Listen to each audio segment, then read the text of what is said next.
I never thought the thing that would shatter me wasn't death, heartbreak, or failure. It was a car. Not just any car, but the one I worked endless nights for, skipping meals and vacations just to afford. And then I saw her. My younger sister, Naomi, sliding into the driver's seat of my brand new sedan, grinning like it was her prize, snapping photos for Instagram as if she had earned it. The scratch on the side was almost forgivable.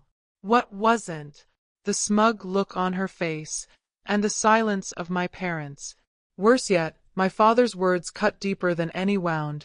Family helps family, Clara. Don't be selfish. That night, something inside me broke, and something far more dangerous woke up. My name is Clara Hayes. I'm 34 years old, and I've spent nearly every day of my life standing in the shadow of my younger sister, Sophie. She's always been the golden child, the one with the effortless charm, the dazzling smile, the girl who never truly worked for anything yet somehow managed to have it all. Growing up, I thought hard work would be my ticket to recognition. Straight A's, scholarships, part-time jobs. I did everything right. I was the dependable daughter, the one teachers praised, the one relatives called responsible. But no matter how much I accomplished, all eyes were always on Sophie. She sang once at a school talent show, and suddenly she was the star. She decided she wanted to try cheerleading, and the whole family bent over backward to support her. Meanwhile, my achievements, my hours of studying, the nights I stayed up working 2 jobs just to afford college books, were brushed aside as if they were expected, not celebrated. By the time we became adults, the pattern was cemented. I built my career piece by piece, working as a project manager at a mid-sized firm. 60-hour weeks, endless deadlines, skipped vacations, all in the name of saving and securing a future I could be proud of. And Sophie, she floated through life like a feather in the wind. One year she wanted to be an actress. The next year, a fashion influencer. Then, briefly, she called herself a marketing consultant. None of it stuck, none of it paid, and yet she never faced the consequences. My parents swooped in each time with money, excuses, and unwavering sympathy. I told myself it didn't matter, that my independence was worth more than their approval. And for a long time I almost believed it. Then came the car. It wasn't just a car, it was the car. Midnight blue, sleek lines, polished chrome, the kind of sedan that made you feel like you'd finally arrived. I had dreamed of it for years, and when I signed the papers with my own name, no co-signer, no family handout, it felt like victory. For the first time, I held something entirely mine. But Sophie saw it differently. To her, it was another toy in the endless pile of things she assumed belonged to her. Without asking, she slipped behind the wheel the day before a job interview. She came back hours later with a smug grin, a scratch down the passenger side, and, worst of all, a photo splashed across Instagram. In the caption, she thanked Dad for the sweetest gift ever. When I confronted her, she laughed. "Clara, it's just a car. Don't be so uptight." My father backed her. "Family helps family. Don't be selfish. A car. Just a car." But to me, it wasn't.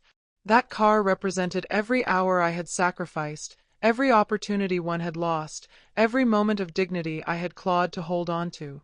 And in a single afternoon, Sophie had stripped it from me, while my parents applauded. That was the moment something shifted. No more sacrifices. No more silence. If Sophie thought everything would always fall into her lap, she was about to learn a lesson she'd never forget.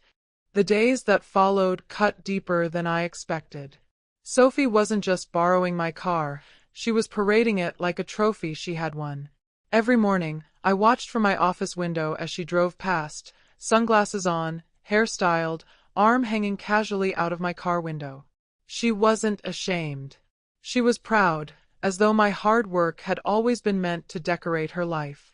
Her social media only made it worse. Selfies behind the wheel, hashtags like #grateful and #family first. One picture was the breaking point. Sophie with her friends crammed into the back seat, champagne in hand, the caption reading, "Can't believe Dad surprised me with this beauty. Best gift ever." The comments rolled in, "Your dad is the sweetest. You deserve it, Sophie. Knew you'd get your dream car one day." Every like, every heart emoji, felt like another stab to my chest. Sunday dinner was unbearable. My parents beamed at Sophie as if she had suddenly become the daughter they always wanted. "Sophie looked so professional pulling up in that car," my mother said, dabbing her lips with her napkin. "Maybe this is exactly the push she needs for her career." "See, Clara," my father added with a smug little smile. "This is what family is about. Helping each other." Helping. The word curdled in my stomach. Helping implies choice. Helping is giving what you want to give. This wasn't helping. This was theft. I opened my mouth to protest, but Sophie cut me off with her usual charm. "Relax, Clara. It's not like you don't have another car." I did have another car. A rusted, 10-year-old sedan I had been driving for years. The new car was supposed to be my fresh start. But to Sophie, it was just a shiny prop to prop up her image. The humiliation went deeper than the car itself. It was the realization that this wasn't new. This wasn't an isolated betrayal. It was the story of my entire life. Every scholarship I earned. Sophie got the celebration dinner because she needed encouragement. Every milestone I achieved. Graduating early, buying my first apartment, landing my job. Sophie somehow found a way to make it about herself, while my parents applauded her resilience and overlooked my sacrifice. And I had let it happen. 4 decades. But now, staring across the dinner table at Sophie's smug grin, something inside me hardened. This wasn't just about a car. This was about respect, about value, about reclaiming everything I had allowed them to take from me. For years, I played the quiet one, the dependable daughter, the invisible backbone of the family. But that night, as laughter filled the room and Sophie bragged about her car, I felt the first spark of something new. Not jealousy. Not bitterness. Revenge. I excused myself early, my mind already racing. If Sophie wanted to take what was mine, then I was going to teach her exactly what it felt like to lose everything she held dear. This wasn't the end of the story. It was only the beginning. I didn't want just payback. I wanted justice, the kind that would sting long after the moment passed. I wanted Sophie, and even my parents, to see that the quiet daughter they dismissed was capable of turning the tables. This time, I wasn't going to yell, cry, or beg. I was going to be smart. Step 1 was documentation. I became meticulous, almost obsessive. Every text Sophie sent, "Taking the car, don't wait up," or "Need it for a quick run, thanks sis," went straight into a folder on my laptop. Every Instagram post where she flaunted her ride got screenshotted with timestamps. I even recorded her bragging on speakerphone with her friends. Dad basically gave it to me. Clara doesn't care. She never even drives it. The more I gathered, the more I realized this wasn't just about a car. It was about control. And I wasn't going to let her have it anymore. Step 2 was advice. I reached out to Daniel Miller, a colleague and one of the few people I trusted. Daniel worked in finance, sharp as a blade, and had a way of cutting through nonsense. Over coffee one evening, I laid it all out. The favoritism, the car, the humiliation. He leaned back in his chair, thoughtful, before giving me a piece of advice I'll never forget. Assets can be protected if you make them untouchable. If Sophie thinks she owns your car, make it so she never could, even if she tried. That single sentence sparked the idea. Step 3. Execution. I scheduled a meeting with our company's CFO. I pitched it as a cost-saving initiative. Why not let my sedan become an official company vehicle for client meetings? The car was sleek, professional, and reliable. If the company purchased it, they could cover gas, insurance, and maintenance, while I remained its primary driver. The CFO's eyes lit up. That's brilliant. Saves us money and looks good on the books. Within a week, the papers were signed. The car was no longer mine. It was the property of the company. On paper, Sophie had no claim, no access, no rights. She thought she was flaunting my car, but in reality, she was flaunting something that wasn't mine to lend. And Sophie, she had no idea. Every time she posted another photo, every time she strutted into the driveway jangling the keys like a trophy, I smiled. Not because I had the car secured, but because I knew a reckoning was coming. The trap was already set, and she was walking straight into it. Still, I wasn't careless. Step 4 was patience. Revenge isn't about rushing, it's about precision. I kept quiet, biting my tongue through family dinners, nodding while my parents praised Sophie for turning her life around. I let Sophie believe she had won. The more comfortable she became, the harder the fall would be. At night, I journaled, planning every detail of how I would reveal the truth. Timing mattered. The exposure had to be public, undeniable. It couldn't just be me versus Sophie, it had to be Sophie versus her own lies. By the end of the month, my folder of evidence was thick.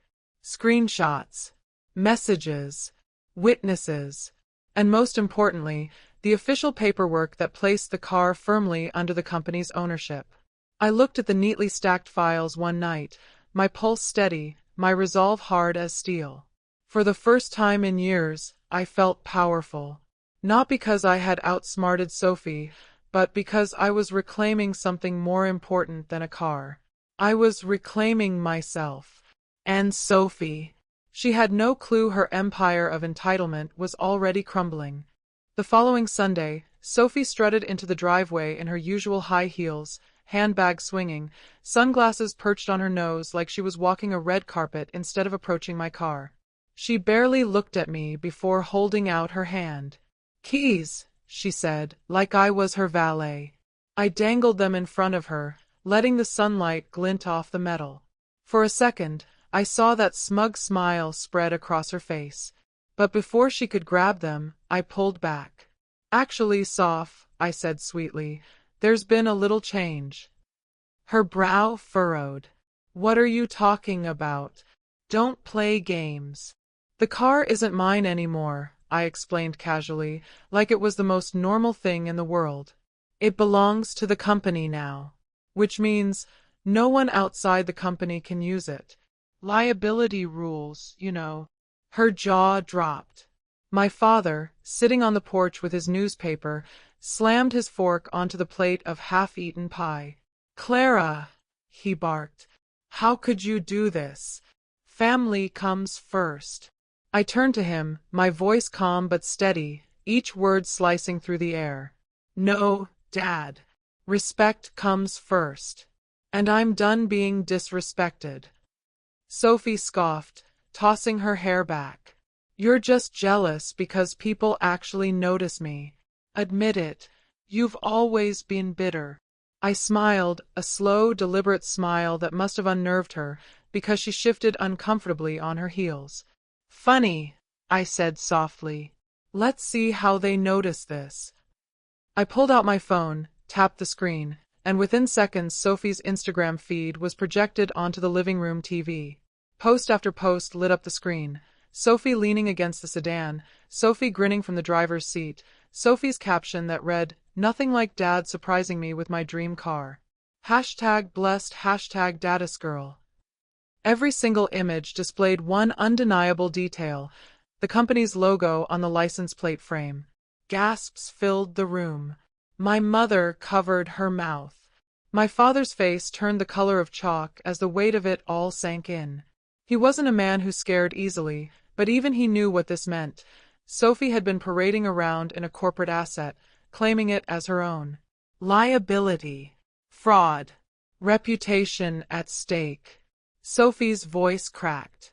"You wouldn't dare. You wouldn't actually." "Oh, I already did." I cut her off, my voice low and sharp. "HR has the screenshots. The compliance officer has the posts. They're fully aware of the situation. She staggered a step back, clutching her purse as though it could shield her from the truth. And here's the best part, I continued, not breaking eye contact. If you so much as breathe near my car again, it won't just be me you'll answer to. It'll be the company's lawyers. And they don't go easy on people who commit fraud for likes. The silence that followed was suffocating. For once, Sophie had nothing to say.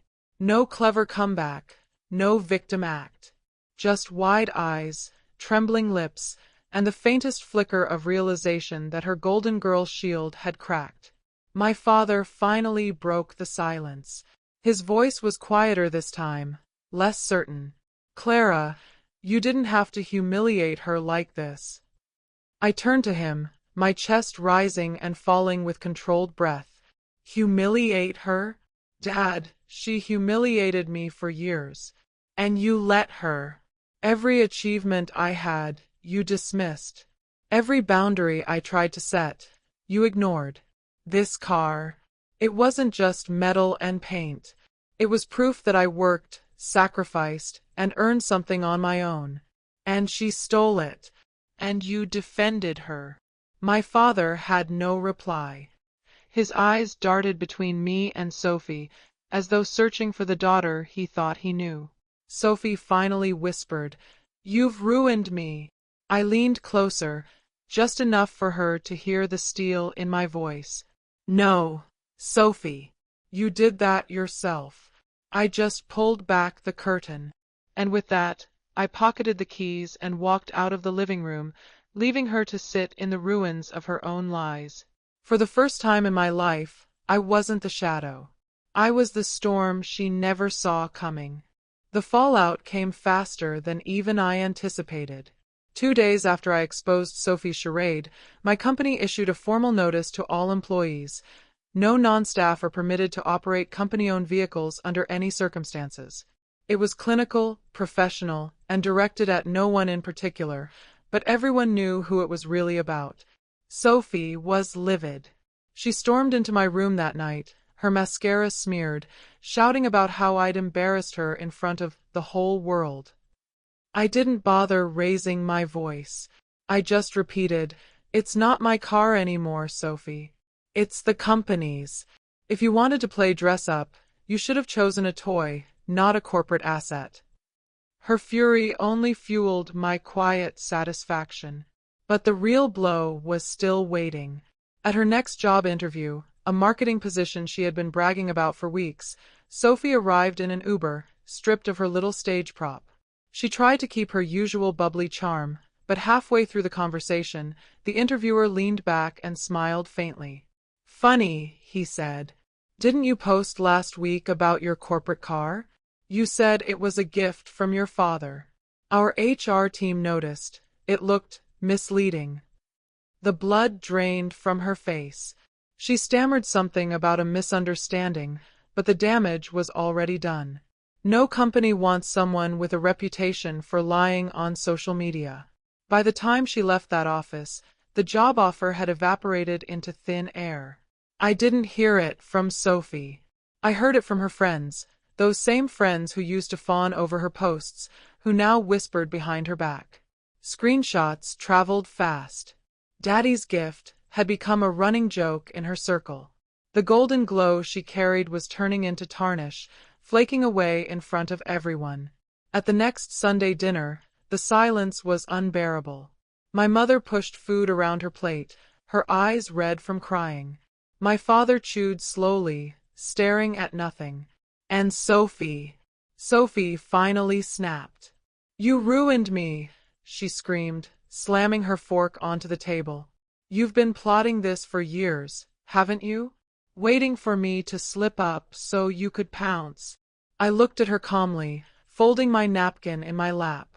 "No, Sophie. I didn't ruin you. You ruined yourself. All I did was stop cleaning up the mess you left behind." Her chest rose and fell in ragged breaths, her glare sharp enough to cut glass. But there was no argument left in her arsenal. Not when the evidence had been her own vanity. Not when her downfall came from the lies she spun so carelessly. My mother's tears spilled over. Why would you do this to your sister, Clara? She's hurting. I met her gaze evenly. She's hurting because for the first time in her life, there are consequences. And you can cry for her, but don't ask me to pretend this isn't justice. The room fell quiet. My father, usually quick to lecture me, said nothing. His silence was louder than words, a reluctant admission that the pedestal he had built for Sophie was crumbling. For the first time in decades, the spotlight wasn't on her. It was on me, not because I sought it, but because I forced the truth into the open. And the truth had sharp teeth. Sophie excused herself, slamming the door behind her. My mother followed, her sobs echoing down the hall. My father stayed seated, staring at his plate, his pride shattered along with Sophie's golden girl illusion. I sat there alone, finishing my meal in silence. It wasn't triumph I felt, not entirely. It was something colder, sharper. Satisfaction, justice, and deep down, a quiet realization. I had finally stopped living in her shadow. Months passed, and my life began to reshape itself in ways I never thought possible. It wasn't overnight, and it certainly wasn't easy. But each day that I enforced my boundaries, each moment I refused to let myself be trampled, I felt stronger. At work, people started noticing me in ways they never had before. I wasn't just the reliable project manager anymore. I was the woman who had stood her ground, the one who turned a personal slight into a lesson in self-respect. When my director retired, I was promoted to senior project lead. The title felt good, but the validation felt better. I was no longer invisible. As for Sophie, her downfall was as swift as it was merciless.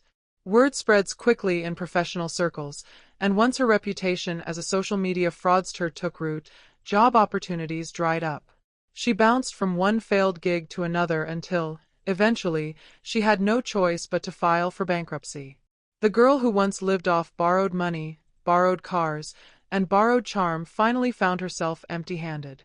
My parents didn't escape unscathed either. 4 years, they had enabled Sophie, cushioning her from every failure. But after the scandal, their friends began to whisper, their relatives asked awkward questions, and their perfect family image cracked. It forced them to reckon with the truth. They hadn't raised a golden child, they'd raised a spoiled one. And for the first time, they stopped asking me to share my things or to be patient with Sophie. Boundaries had finally been drawn, thick, immovable lines that could no longer be crossed. And me. I celebrated quietly, not with champagne or confetti, but with a decision that felt deeply symbolic. I bought myself another car, a crimson-red coupe, sleek and unapologetically bold.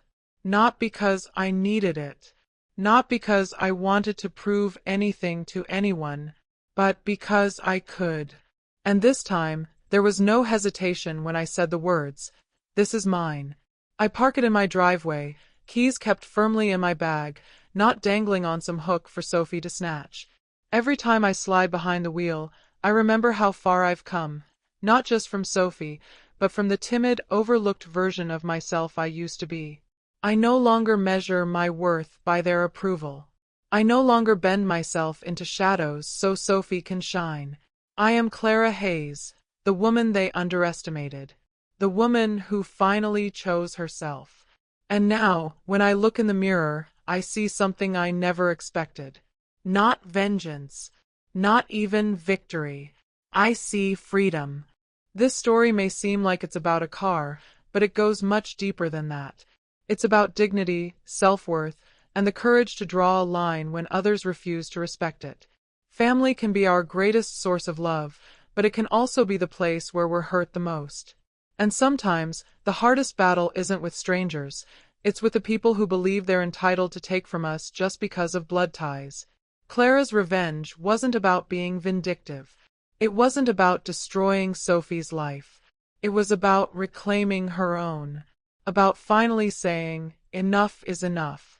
It shows us that true strength isn't in shouting or fighting, it's in standing firm, protecting what's yours, and refusing to be invisible any longer. So let me ask you, what do you think? Was Clara's revenge justified, or was it simply the only way she could survive? Have you ever been underestimated or overshadowed by your own family? Share your story in the comments. I'd love to hear it. And if this tale gave you even a shred of satisfaction, don't forget to like, subscribe, and share. More stories of betrayal, justice, and redemption are on the way.